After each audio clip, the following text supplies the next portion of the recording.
Hello everyone, welcome to my YouTube channel Dr. Rahul's Medicine.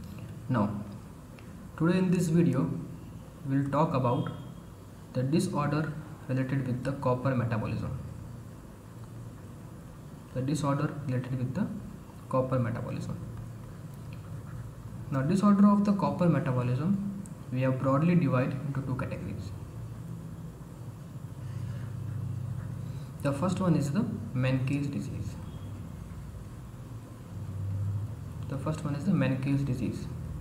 On the other hand, the second one is the Wilson disease.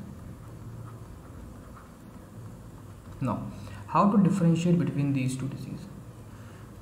The Menkes disease is due to the deficiency of copper.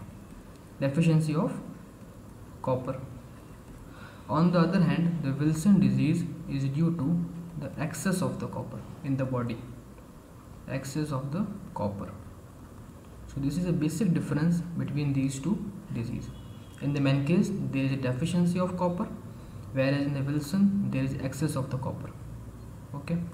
Now, the next thing is, what is the mode of inheritance of Menkes disease? The mode of inheritance of Menkes disease is X-linked recessive. On the other hand, for Wilson, it is autosomal recessive. Okay. So what is the main pathology? The main pathology in Menkes disease is a mutation in the ATP7A gene. There is a mutation in the ATP7A gene, whereas in the Wilson disease there is a mutation of ATP7B gene. Okay, so in Wilson there is a mutation of ATP7B gene. In the Menkes, there is a mutation of ATP7A gene. Okay.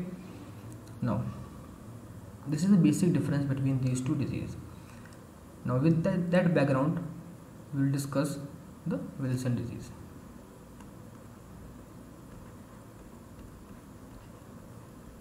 Now, as the Wilson disease, it is the disorder of copper metabolism. So let's see some basic point how the copper is absorbed and how it is transported. So it is our part of GIT, it is our intestine. Now this copper we have taken from our diet. After taken from our diet, it will be absorbed in the small intestine. And after absorbing from a small intestine, it will be transported to the liver via the portal circulation. Portal vein, it will be transported to the liver. Okay, this copper is transported into the liver. Now, after transferring into the liver, this copper has to be delivered to different tissues.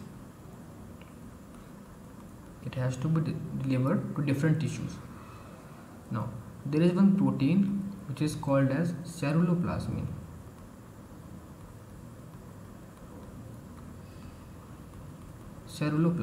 This ceruloplasmin help in the transportation of copper from liver to different tissues of the body.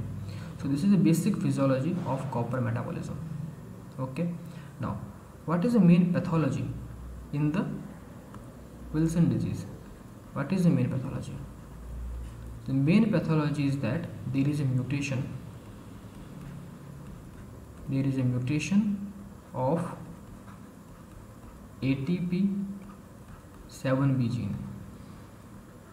There is mutation of the ATP7B gene. Now, once this gene is mutated, what will happen? There is an enzyme which is called as the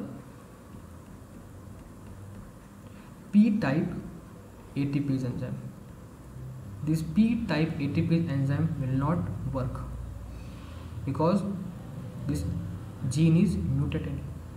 Okay. Now, because of these two pathology, what will happen? There will be a decreased excretion of copper.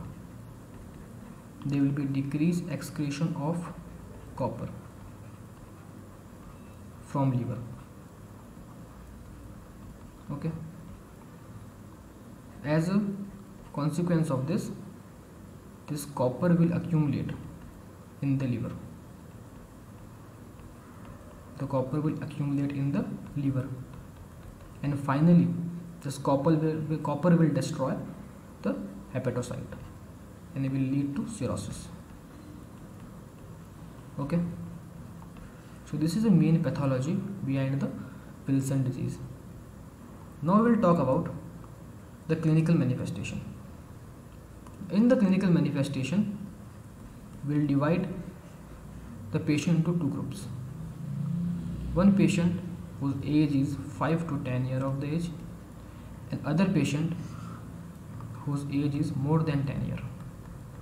Now, the patient whose age is between 5 to 10 years, he will be present with the cirrhosis. Okay, now this cirrhosis will be of two types. It will be a compensated liver cirrhosis and it can be a decompensated liver cirrhosis. In the early phase, the patient will have the compensated type of liver cirrhosis. When the patient will have this type of cirrhosis, he will be present with spider nevi. He will have spider nevi, and he will also have one disease which you might have read in orthopedics. It is the Dupuytren contraction.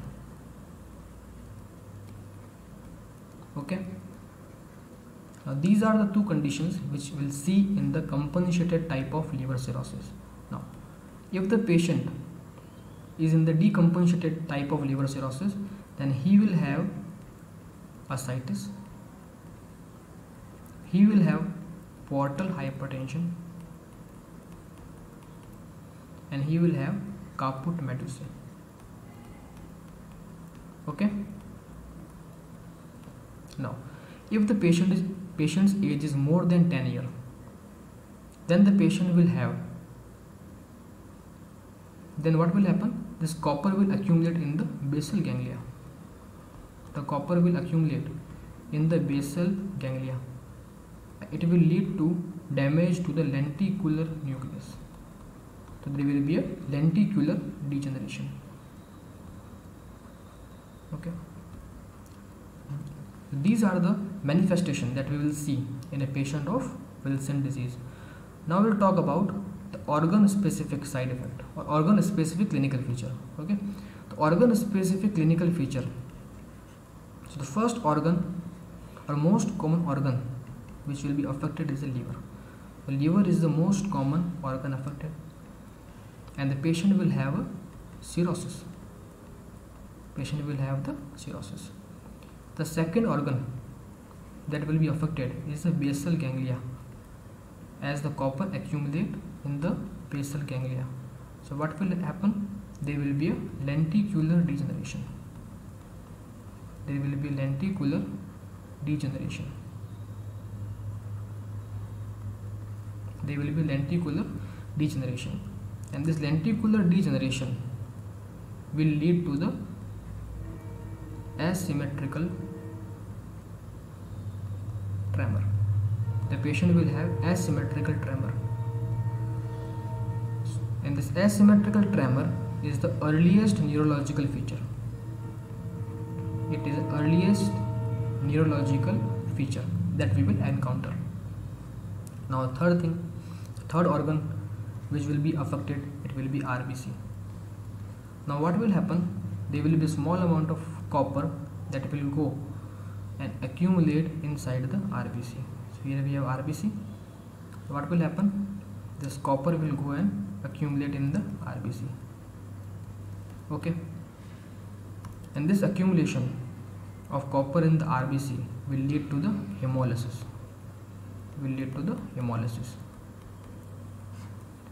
So, which type of hemolysis we will see? We will see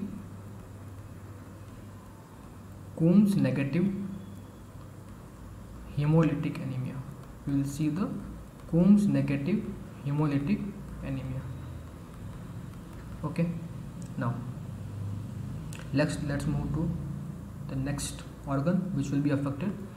The next organ that will be affected, next part of body which will be affected is nail. So in the nail what will happen? This copper will accumulate in the nail. This copper will accumulate in the nail. This will lead to the blue nail. This will lead to the blue nail. And this blue nail is also termed as the azure lunule. Okay. Now, the next organ that will be affected, it will be a kidney. Okay. So what will happen in kidney, as we already discussed, when there will be more accumulation of copper in the RBC, there will be a hemolysis. And due to this hemolysis, this copper will again become free. And it will go to the kidney. This copper will go to kidney. What this copper will do? It will damage the PCT. It will damage the PCT. That is proximal convoluted tubules. It will damage the PCT. Okay. So damage of this PCT is termed as one syndrome which is called as Fanconi syndrome. Fanconi syndrome. Okay. Now these are the organs which all are affected in Wilson disease. Now let's move to how to diagnose the patient with Wilson disease. So we have two methods in the diagnosis. We have the screening method and we have the diagnostic method. We have screening and we have diagnostic method. In the screening method, the first modality or first method that we will do, it is 24-hour urinary copper. We will estimate the 24-hour urinary copper. If it turned out to be a negative, means if it is a normal, then the next investigation that we will do, it is the penicillamine challenge test. Penicillamine challenge test. Now, as far as diagnosis is concerned, so the investigation of choice for Wilson disease will remain the liver biopsy.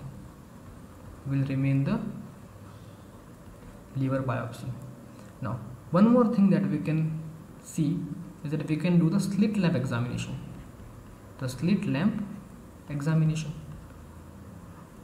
What we will find in slit lamp examination, there will be a presence of KF ring. It is a Kesher-Fasher ring. We will see the KF ring in the cornea. Now, in which layer of cornea? We will see in the descendant layer of cornea. Okay. In descendant layer of cornea, we will see the KF ring. Now, these are the diagnostic method that we will perform. Now, let's move to the treatment part. How we will treat the patient with Wilson disease. Now, again here we have a drug of choice for Wilson, which is the zinc acetate. The zinc acetate is the drug of choice for Wilson disease. But if the patient present with neurological feature, if patient is having a neurological feature like tremor, then what we will do? Then we will give the drug which is named as tetrathiomolybdate. And the definitive or the final treatment that we have is a liver transplantation. Okay. So thank you for watching this video.